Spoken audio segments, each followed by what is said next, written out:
రాజధాని ప్రాంతంలో సీఎం చంద్రబాబు నిర్మాణ దశలో ఉన్న భవనాల పరిశీలన.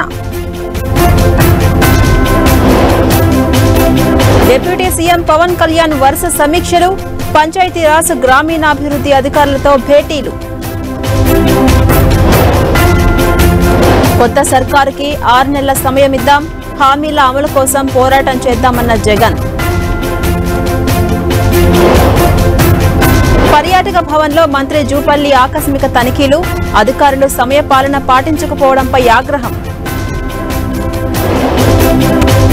పద్మనాభరెడ్డిగా పేరు మార్చుకున్న ముద్రగడ, గెజెట్ నోటిఫికేషన్ విడుదల.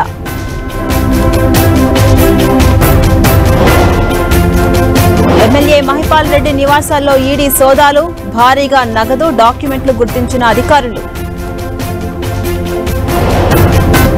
పాట్నా హైకోర్టులో నితీష్ సర్కార్కు చుక్కెదురు, 65% రిజర్వేషన్ల బిల్లును రద్దు చేస్తూ ఆదేశాలు.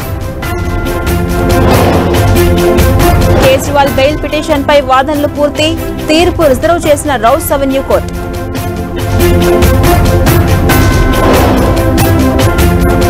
నీట్ పేపర్ లీకేజీ నిందితుల్లో తేజస్వి అనుచరులు, సంచలన ఆరోపణలు చేసిన బీహార్ డిప్యూటీ సీఎం.